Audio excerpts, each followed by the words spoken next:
tardes y muchas gracias por la invitación. Gracias, Byron.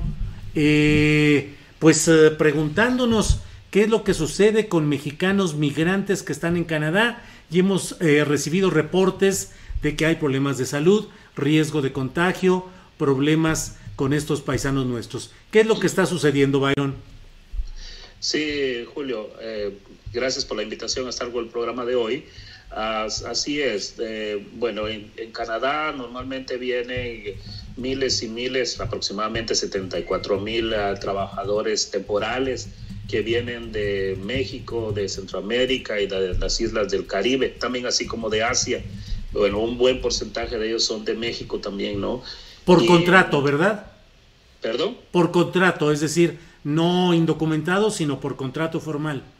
En esta situación estamos hablando de personas que vienen con un contrato, que vienen bajo un programa que es del programa de trabajadores agrícolas temporales, pero también vienen de otra categoría, también con contratos establecidos, y esto sin contar lo que tú dices, las personas con un estatus migratorio precario que cuentan ya con miles y miles de mexicanos acá también. ¿Y cuál es la situación de estos mexicanos que están allá? ¿Cuáles son sus principales problemas? ¿El problema principal es sanitario o es más económico de falta de empleo? Bueno, cuando estamos hablando de los trabajadores temporales que vienen con contratos, en el caso de ellos hay contratos establecidos. Sí hubo ciertos problemas en un inicio con los grupos que vinieron a principios de la crisis. Estoy hablando de hace unas semanas, ¿no?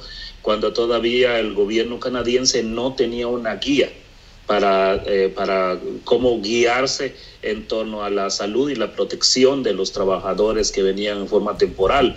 Entonces, así como nos damos cuenta que en una granja de Kelowna resulta un trabajador infectado y eso se riega inmediatamente y de repente ahora son 20 infectados de una granja. Y así hemos tenido reportes de otras granjas también donde los trabajadores se han sentido enfermos. Entonces hemos contactado a las emergencias de los hospitales, hemos contactado a las autoridades de salud para dejarles saber también que hay trabajadores en diferentes provincias de Canadá que se han sentido enfermos. Al principio fue un desorden tremendo, que no habían guías al respecto, no habían guías respecto a también el periodo de aislamiento que tenían que tener. Ahora hay una guía.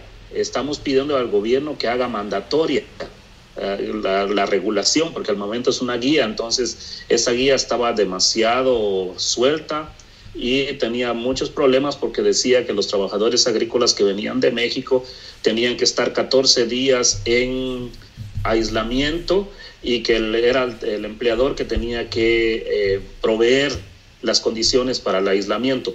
Basta de sobra, tenemos muchos problemas ya existentes denunciando que los problemas de vivienda precaria para los trabajadores agrícolas, eso lo hemos denunciado desde hace décadas. La vivienda es precaria, entonces no hay condiciones para que los granjeros se hagan cargo de eso. Algunos granjeros sí lo van a hacer, algunos tienen condiciones, un buen porcentaje lamentablemente mantienen a los trabajadores en condiciones precarias de vivienda. ¿Hay algún tipo de apoyo, asesoría de las autoridades diplomáticas mexicanas, es decir, consulado, embajada? Pues mira, hasta este momento yo me puedo referir a lo que es la provincia de la Columbia Británica. Afortunadamente hubo algunos cambios en la parte consular que han dado como resultado una mayor coordinación. Y cuando hablamos de eso es de que, por ejemplo, en esta provincia el gobierno anunció, los últimos 2 días, el gobierno provincial anunció que se va a hacer cargo directamente de el protocolo cuando vengan los trabajadores agrícolas. De hecho, ya vino un grupo de trabajadores agrícolas el día de ayer y el nuevo protocolo establece que ese es un protocolo provincial de que los trabajadores agrícolas van a empezar a quedarse en aislamiento 14 días en hoteles cerca del aeropuerto de Vancouver.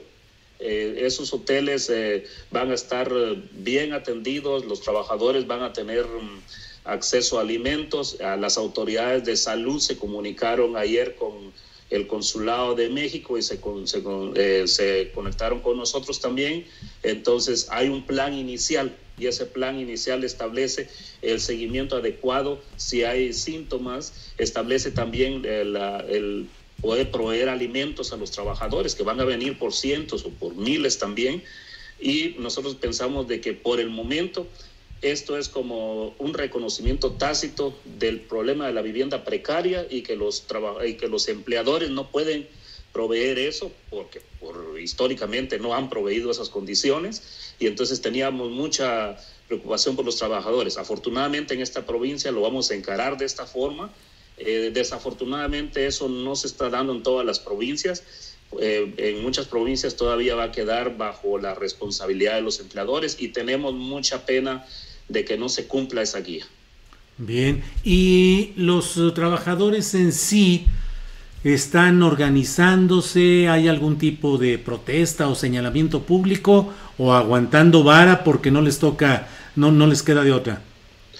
Pues mira, como dices, aguantando vara, como dicen en México ustedes, aguantando vara, claro que sí, muchos están aguantando vara porque sabemos que las condiciones económicas de México están jodidas.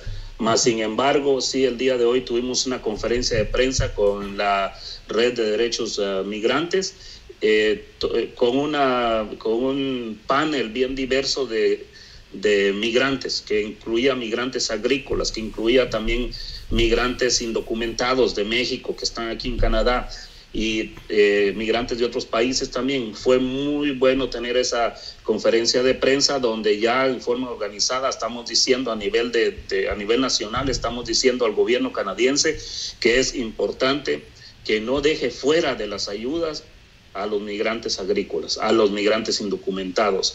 Entonces le estamos pidiendo al gobierno que el gobierno canadiense ha impulsado un paquete de ayuda a todos los sectores, menos a los sectores migrantes.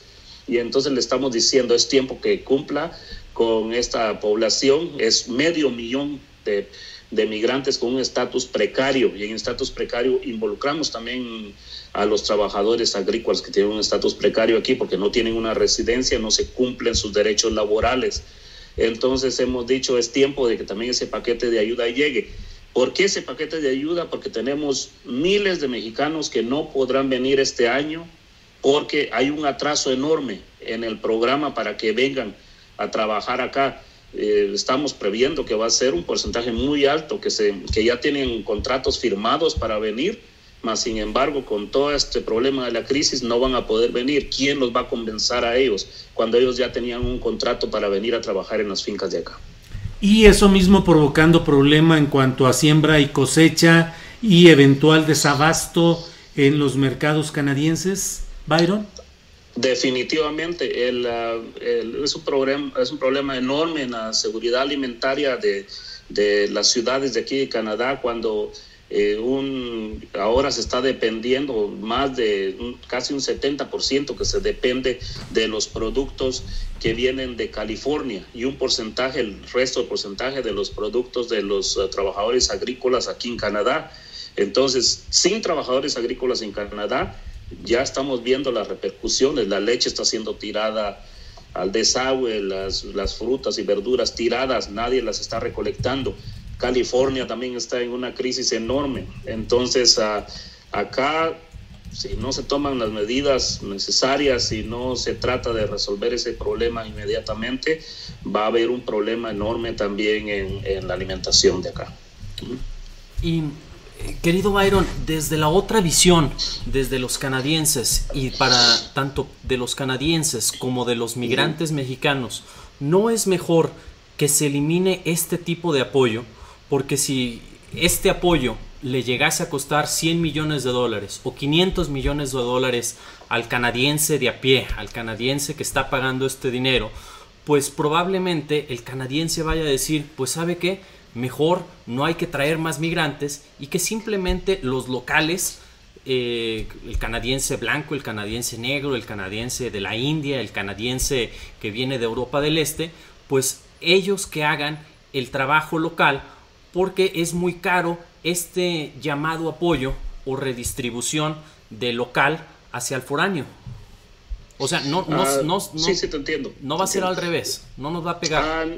No, la realidad es de que nadie hace los trabajos que hacen los trabajadores que vienen de forma temporal de Guatemala, de México, de las islas del Caribe. Son trabajos muy duros, son trabajos donde todos tienen un salario mínimo, que depende del salario mínimo de cada provincia. En esta provincia creo que es 13.85. Ningún canadiense que va a poder trabajar o le va a alcanzar para poder sostener a una familia con el salario mínimo. El salario mínimo de acá no alcanza para poder rentar o alquilar una vivienda acá. Para sostener una familia no alcanza.